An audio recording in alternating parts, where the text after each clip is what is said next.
আচ্ছা, আমাদের ফিজিক্যাল কেমিস্ট্রির ফার্স্ট চ্যাপ্টার রসায়নে পদার্থের অবস্থার মোল সংখ্যা এবং অ্যাভোগাড্রো সংখ্যা থেকে যে ম্যাথগুলো আসতে পারে, আমরা সেই ম্যাথগুলোকে বিভিন্ন টাইপে ভাগ করেছি। যেমন টাইপ ওয়ানে এরকম একটা ম্যাথ থাকতে পারে যে এত গ্রাম পানিতে কয় মোল পানি, কতটা পানির অণু আছে।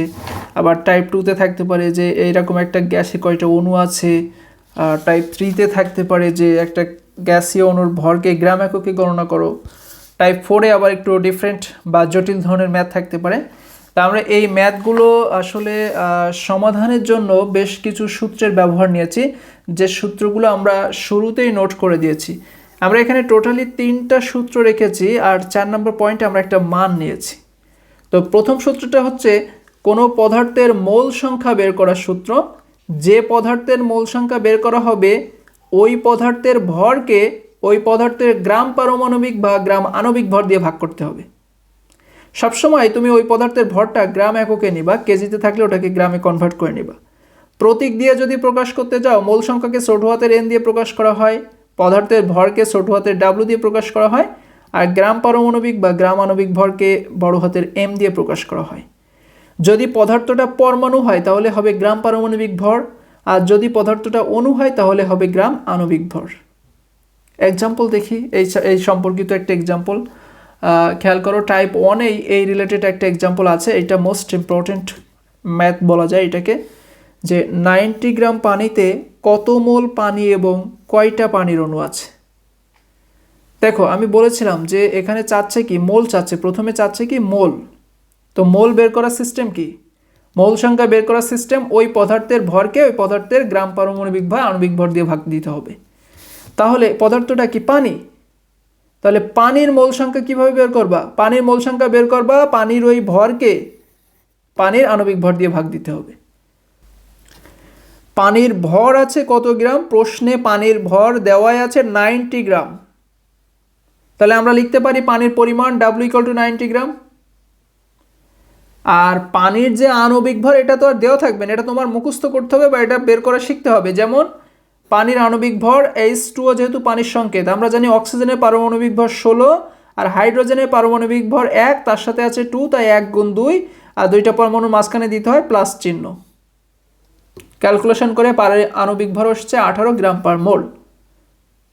তাহলে এটাকে এম দিয়ে প্রকাশ করা হয়। এখন মোল সংখ্যা বের করতে আর কোনো সমস্যা? আমরা জানি মোল সংখ্যা বের করার সিস্টেম ওই পদার্থের ভর ভাগ ওই পদার্থের আণবিক ভর। তাহলে পানির মোল সংখ্যা কিভাবে বের করবা, পানির ভর 90 গ্রাম ভাগ পানির আণবিক ভর 18, ভাগ করলে হয় 5, অর্থাৎ 90 গ্রাম পানিতে 5 মোল পানি আছে। এবার বলছে আরও একটা জিনিস বের করতে হবে, সেটা হলো এইখানে কয়টা পানির অণু আছে। তো চলো আমরা এবার দেখি পদার্থে অণুর সংখ্যা বের করার সূত্র কি। 1 গ্রাম পদার্থে অণুর সংখ্যা বের করার সূত্র হলো অ্যাভোগাড্রো সংখ্যা ভাগ পদার্থের গ্রাম আণবিক ভর। ওকে, 1 গ্রাম পদার্থে অণুর সংখ্যা বের করার সিস্টেম হলো অ্যাভোগাড্রো সংখ্যা ভাগ পদার্থের গ্রাম আণবিক ভর। তাহলে আমরা যদি পানির অণু বের করতে চাই, আমরা এখানে পানির অণু বের করব। তো অণুর সংখ্যা বের করার সিস্টেম কি, অ্যাভোগাড্রো সংখ্যাকে তার গ্রাম আণবিক ভর দিয়ে ভাগ দিতে হবে ওই পদার্থের। তাহলে পানির অণু বের করার জন্য কি করতে হবে, আমরা 1 মোল পানির অণুর সংখ্যা এখানে দেওয়াই আছে। এখানে আর আমাদের অত ঝামেলার প্রয়োজন হচ্ছে না, কারণ আমরা এমনিতেই জানি যে 1 মোল পানিতে অণু আছে 6.022 গুণ 10⁻23টা। এটা আমরা কিন্তু আগে মোল সংখ্যার ওখানে শিখেছিলাম যে 1 মোল অণু মানে অ্যাভোগাড্রো সংখ্যক অণু, অর্থাৎ 1 মোল অণু মানে 6.022 গুণ 10⁻23টি অণু। আবার যদি আয়তনে প্রকাশ করো তার মান হবে 22.4 লিটার। 1 মোল অণুর সংখ্যা হচ্ছে অ্যাভোগাড্রো সংখ্যা 6.022 গুণ 10⁻23টা, আর আয়তন হবে 22.4 লিটার। ঠিক আছে, তাহলে 1 মোল এখানে বলছে কয়টা পানির অণু আছে। তো কয়টা পানির অণু আছে সেটা তো তুমি এই 5 মোল বের করার পরেই বুঝতে পারছো, কারণ আমরা এমনিতেই জানি 1 মোল পানিতে অণু আছে 6.022 গুণ 10⁻23টি, যেটা অ্যাভোগাড্রো সংখ্যার মান। তাহলে এই যে 5 মোল পানিতে কত হবে, ঐকিক নিয়ম করো, অ্যাভোগাড্রো সংখ্যাকে 5 দিয়ে গুণ দাও, আনসার পেয়ে যাবা। খুব সহজ ম্যাথ কিন্তু এটা। আচ্ছা, 2 নাম্বার টাইপে যে প্রশ্নটা আমাদের আসতে পারে সেটা হলো যে 5 গ্রাম কার্বন ডাইঅক্সাইড গ্যাসে কয়টা অণু আছে। 5 গ্রাম কার্বন ডাইঅক্সাইড গ্যাসে কয়টা অণু আছে। তা আমি বলেছি যে কোনো পদার্থে অণুর সংখ্যা বের করার সিস্টেম অ্যাভোগাড্রো সংখ্যাকে ওই পদার্থের গ্রাম আণবিক ভর দিয়ে ভাগ করতে হবে। তাহলে 5 গ্রাম কার্বন ডাইঅক্সাইড গ্যাসে অণু বের করব কিভাবে? অ্যাভোগাড্রো সংখ্যাকে গ্রাম আণবিক ভর দিয়ে ভাগ দিব।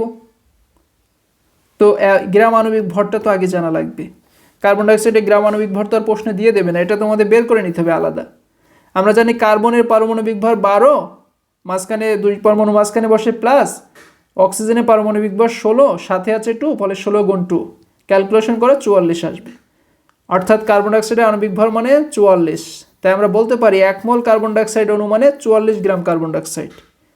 তো ঐকিক নিয়ম করো, 44 গ্রাম কার্বন ডাইঅক্সাইডে অণুর সংখ্যা 6.022 গুণ 10⁻23টা, এটাই তো।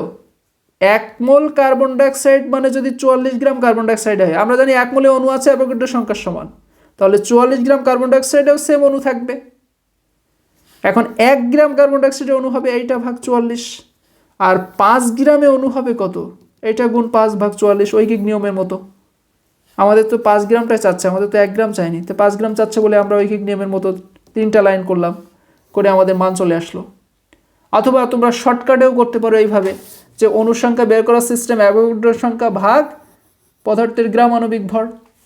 তাহলে 5 গ্রাম কার্বন ডাইঅক্সাইডে কি অণুর সংখ্যা কীভাবে বের করবে? অ্যাভোগাড্রো সংখ্যা ভাগ গ্রাম আণবিক ভর। কিন্তু সবসময় মনে রাখবা অ্যাভোগাড্রো সংখ্যার সাথে এই যে পদার্থটা আছে তার ভরটাকে গুণ করে নিতে হবে। ব্যাস, ক্লিয়ার। অ্যাভোগাড্রো সংখ্যার সাথে পদার্থের ভরটাকে গুণ করে নিতে হবে, আর ভর যদি না থাকে তাহলে তো ভালোই হলো। এটা শর্টকাট বের করার সিস্টেম, যে কোনো গ্যাসে অণুর সংখ্যা বের করার সিস্টেম অ্যাভোগাড্রো সংখ্যা ভাগ ওই পদার্থের গ্রাম আণবিক ভর। তবে অ্যাভোগাড্রো সংখ্যার সাথে ওই পদার্থের ভরটাকে গুণ করে নিতে হবে যদি কোনো ভর থাকে। ঠিক আছে, এইভাবে তোমরা নিচে 2টাও বের করতে পারবা। দেখো নিজে করো, নামে 2টা ম্যাথ আছে আমি দিয়েছিলাম। একটা হচ্ছে 16 গ্রাম অক্সিজেন গ্যাসে কয়টা অণু আছে, এটা তোমরা সেম ফর্মুলা অ্যাপ্লাই করে করতে পারবা। জাস্ট কার্বন ডাইঅক্সাইডের আণবিক ভরের জায়গায় তোমাদের অক্সিজেন গ্যাসের আণবিক ভর জানতে হবে। তো কার্বন ডাইঅক্সাইডের আণবিক ভর তো 44, আর অক্সিজেন গ্যাসের আণবিক ভর হচ্ছে, যেহেতু অক্সিজেন গ্যাস মানে O2, অর্থাৎ এখানে 2টা অক্সিজেন আছে, তাহলে 16 যোগ 16 32। ঠিক আছে, অক্সিজেন গ্যাসের আণবিক ভর কত? 32। তাহলে জাস্ট 44-এর জায়গায় 32 আসবে, আসলেই অঙ্কটা হয়ে যাবে এই নিয়মে।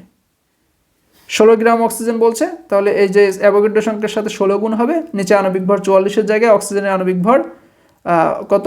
32 আসবে। অক্সিজেন গ্যাসের আণবিক ভর কিন্তু 32, কারণ গ্যাস বললে অক্সিজেনের 2টা অণু থাকবে। গ্যাস মানে কি? অক্সিজেন অণু, যেখানে 2টা অক্সিজেন পরমাণু থাকে। আবার প্রমাণ তাপমাত্রা চাপে 2 গ্রাম মিথেন গ্যাসের কয়টা অণু আছে, এটা কিভাবে বের করবা? সেম সিস্টেম, 5 গ্রামের জায়গায় নিবা 2 গ্রাম, আর কার্বন ডাইঅক্সাইডের আণবিক ভর 44-এর জায়গায় নিবা মিথেনের আণবিক ভর কত, সেটা মিথেনের আণবিক ভর বলো তো। এই যে দেখো মিথেনের আণবিক ভর, মিথেনের সংকেত CH4, তাহলে মিথেনের আণবিক ভর হবে কার্বনের 12 প্লাস হাইড্রোজেনের 1 গুণ 4, 12 প্লাস 4 অর্থাৎ 16। তাহলে মিথেনের আণবিক ভর 16 গ্রাম। ক্লিয়ার? তাহলে জাস্ট 44-এর জায়গায় নিবা 16, আর 5 গ্রাম কার্বন ডাইঅক্সাইডের জায়গায় নিবা 2 গ্রাম মিথেন, হয়ে গেল। এই প্রমাণ তাপমাত্রা চাপটাপ এগুলো কোনো ফ্যাক্টর করে না। তো দেখেছো আমরা টাইপ 2-তে এক নিয়মের ম্যাথ শিখলে কিন্তু অনেকগুলো ম্যাথ এখান থেকে আমরা আসলে অ্যান্সার দিতে পারবো। টাইপ 1 আর টাইপ 2টা তোমাদের সবচেয়ে ইম্পর্টেন্ট বলবো আমি এই চ্যাপ্টারের জন্য। তো এইবার আমরা দেখি টাইপ 3-তে আমরা কি ম্যাথটা শিখতে পারি। আচ্ছা, টাইপ 3-তে বলছে যে কার্বন ডাইঅক্সাইডের একটা অণুর ভরকে গ্রাম এককে গণনা করো। মানে কার্বন ডাইঅক্সাইডের একটা অণুর ভরকে আমাদের গ্রাম এককে নিতে হবে। তো এটা কিন্তু অনেকটা কি বলবো, খুবই ডিফিকাল্ট বলবো না, বাট ইন্টারেস্টিং। কারণ কার্বন ডাইঅক্সাইডে তো অণু একটা থাকে না। আমরা জানি 1 মোল কার্বন ডাইঅক্সাইডে অ্যাভোগাড্রো সংখ্যার সমান সংখ্যক অণু থাকে। সেটাকে আমরা কিভাবে একটা অণুতে নিব, আবার তার ভরেও নিয়ে যেতে হবে গ্রাম এককে। তো দেখো শুরুতে আমরা যেটা করব, 1 মোল কার্বন ডাইঅক্সাইড বের করার জন্য আমরা কার্বন ডাইঅক্সাইডের আণবিক ভরটাকে বের করে নিব। তো আমরা তো জানি কার্বন ডাইঅক্সাইডের আণবিক ভর 44, তার মানে 1 মোল কার্বন ডাইঅক্সাইড সমান 44 গ্রাম কার্বন ডাইঅক্সাইড। ঠিক আছে, আর এটা তো সবার জানার কথা যে 1 মোল কার্বন ডাইঅক্সাইড গ্যাসে অ্যাভোগাড্রো সংখ্যার সমান সংখ্যক অণু থাকবে। তাহলে আমরা বলতে পারি না এত সংখ্যক কার্বন ডাইঅক্সাইডের ভর 44 গ্রাম, এতটা কার্বন ডাইঅক্সাইডের অণুর ভর 44 গ্রাম। 1 মোল কার্বন ডাইঅক্সাইড ইকুয়াল টু যদি 44 গ্রাম কার্বন ডাইঅক্সাইড হয়, আবার 1 মোল কার্বন ডাইঅক্সাইডে যদি এতটা অণু থাকতে পারে, তাহলে এতটা কার্বন ডাইঅক্সাইডের অণুর ভর কেন 44 গ্রাম হবে না? তাই আমরা লিখেছি এতটা কার্বন ডাইঅক্সাইড অণুর ভর 44 গ্রাম। আমাদের লাগবে একটা অণুর ভর, অর্থাৎ একটা অণুর ভর 44 ভাগ অ্যাভোগাড্রো সংখ্যা, অ্যান্সার চলে আসবে। এত সহজ অঙ্ক কি আর হবে? আবার দেখো শর্টকাট নিয়ম কি? শর্টকাট নিয়ম মানে এমসিকিউ সিস্টেমে করার জন্য শর্টকাট নিয়ম হচ্ছে যে পদার্থের একটা অণুর ভর নির্ণয়ের সূত্র, সেই পদার্থের গ্রাম আণবিক ভরকে অ্যাভোগাড্রো সংখ্যা দিয়ে ভাগ দিতে হবে। ঠিক আছে? পদার্থের যে কোনো একটা অণুর ভর কীভাবে নির্ণয় করবা? ওই পদার্থের গ্রাম আণবিক ভরকে অ্যাভোগাড্রো সংখ্যা দিয়ে ভাগ করলে পদার্থের একটা অণুর ভর পাওয়া যাবে। এইবার 4 নম্বর টাইপে আমরা একটু ডিফারেন্ট টাইপের ম্যাথ শিখেছি, মানে অনেক জটিল বলবো এই ম্যাথটাকে, অনেকটা সংমিশ্রণে তৈরি হয়েছে, অনেকগুলো সূত্রের সংমিশ্রণে। ওকে, 4 নম্বর টাইপের ম্যাথটা হচ্ছে যে 500টা স্বাক্ষর দিতে গ্রাফাইট পেন্সিলের 55.6 মিলিগ্রাম খরচ হয়, তাহলে প্রতিটা স্বাক্ষর দিতে কতটা কার্বন পরমাণু খরচ হয়? দেখো গ্রাফাইট মানে কিন্তু কার্বন, এটা মনে রেখো, গ্রাফাইট মানে কি? কার্বন, কার্বনেরই একটা রূপভেদ হচ্ছে গ্রাফাইট, এছাড়া আছে ফ্লোরিন। তাহলে গ্রাফাইটের পারমাণবিক ভর মানে কার্বনের পারমাণবিক ভরই হবে 12, তাই তো? তাহলে আমরা জানি পারমাণবিক ভর মানে কি? কোনো পরমাণুর পারমাণবিক ভর মানে 1 মোল পরমাণু, তাহলে গ্রাফাইটের 1 মোল সমান 12 গ্রাম কার্বন। আবার দেখো প্রশ্নে কিন্তু মিলিগ্রামে ছিল, প্রশ্নে মিলিগ্রামে ছিল, তা আমরা বের করব কি? আমাদের দেখতে হবে আমরা চাচ্ছে যে প্রতিটা স্বাক্ষরে কতটা কার্বন পরমাণু খরচ হয়, মানে কার্বন পরমাণুর সংখ্যা চাচ্ছে। তো কার্বন পরমাণুর সংখ্যা জানতে গেলে তো তোমার এইখানে কত গ্রাম কার্বন নেওয়া হয়েছে সেটা আগে জানতে হবে, মিলিগ্রাম জানলে তো হবে না, আমাদের এটা গ্রামে জানতে হবে, তারপরে তো আমরা মোল সংখ্যার সাথে কানেক্ট করতে পারবো। তো এখানে তো আছে মিলিগ্রামে, তাহলে এক মিলিগ্রাম থেকে গ্রামে আনতে গেলে তো আবার ঝামেলা, তো দরকার নাই, তুমি ডিরেক্টলি কার্বনের যে ভর আছে ওইটাকে মিলিগ্রামে নিয়ে যাও, তাহলেই হয়ে গেল, মিলিগ্রাম মিলিগ্রাম মিলে গেল। তো আমরা জানি 1 গ্রাম থেকে মিলিগ্রামে আসতে গেলে 1000 গুণ করতে হয়, অর্থাৎ 1 মোল কার্বন সমান 12 গ্রাম কার্বন হলে 12,000 মিলিগ্রাম কার্বন হবে মিলিগ্রামে নিলে। ঠিক আছে? অর্থাৎ আমরা বলতে পারি 12,000 মিলিগ্রাম কার্বন সমান 1 মোল কার্বন, তাহলে 1 মিলিগ্রাম কার্বন সমান 1/12,000, আর এই 55 পয়েন্ট যতটুকু খরচ হয়েছে 55.6 মিলিগ্রাম কার্বন সমান ঐকিক নিয়মে এত মোল কার্বন। ঠিক আছে? তাহলে কত গ্রাম কার্বন মানে কত মোল কার্বন খরচ হয়েছে সেটা কিন্তু আমরা বের করে ফেলেছি। আমাদের প্ল্যান ছিল হচ্ছে এই মিলিগ্রামকে আমরা মিলিগ্রাম থেকে আমরা নির্ণয় করব যে কত মোল পেয়েছি, মানে মিলিগ্রামকে আমরা মোলে আসার জন্য এত পদ্ধতি অ্যাপ্লাই করলাম, কারণ এই মোলে না আসলে তো তুমি কতটা কার্বন পরমাণু খরচ হয়েছে সেটা বের করতে পারবে না। যখনই তুমি মোলে এসছো তখনই তোমার খেলা অর্ধেক শেষ। এইবার আমরা জানি 1 মোল কার্বনে পরমাণু থাকে অ্যাভোগাড্রো সংখ্যার সমান, তাহলে এত মোল যে মোলটা খরচ হয়েছিল পেন্সিলের 500টা স্বাক্ষর দিতে যে পরিমাণ গ্রাফাইট পেন্সিল খরচ হয়েছিল সেই পরিমাণ মোলে পরমাণু থাকবে অ্যাভোগাড্রো সংখ্যা গুণ ওই মোলের পরিমাণ, অর্থাৎ এতটা। এবার দেখো কতটা গ্রাফাইট পেন্সিল খরচ হয়েছিল, সেই গ্রাফাইট পেন্সিলে কার্বনের সংখ্যা কিন্তু তুমি পেয়ে গেছো যে এতটা কার্বন পরমাণু এই 500টা স্বাক্ষর দিতে খরচ হয়েছিল। তাহলে একটা স্বাক্ষরের জন্য কয়টা খরচ হবে ঐকিক নিয়ম করো, যে 500টা স্বাক্ষর দিতে যদি এতটা কার্বন পরমাণু লাগে, একটা স্বাক্ষর দিতে এত ভাগ 500টা লাগবে, অ্যান্সার বেরিয়ে আসবে ক্যালকুলেটর চাপলে। তাহলে প্রতিটা স্বাক্ষরে আমাদের এত সংখ্যক কার্বন পরমাণু খরচ হয়। খুব সহজ, বুঝলে কিন্তু। তো এইগুলো ম্যাথগুলো তোমরা একটু ভালো করে বোঝার ট্রাই করবা, ঠিক আছে? কারণ প্রশ্ন পদ্ধতি কীভাবে আসে বলা যায় না, তো অনেক সময় ম্যাথ থেকেও কিন্তু অনেকটা কাঠামোগত আকারেও প্রশ্ন থাকতে পারে, যে খ দাগে একটা প্রশ্ন দিয়ে গ দাগে এরকম একটা ম্যাথ দিয়ে দিতে পারে।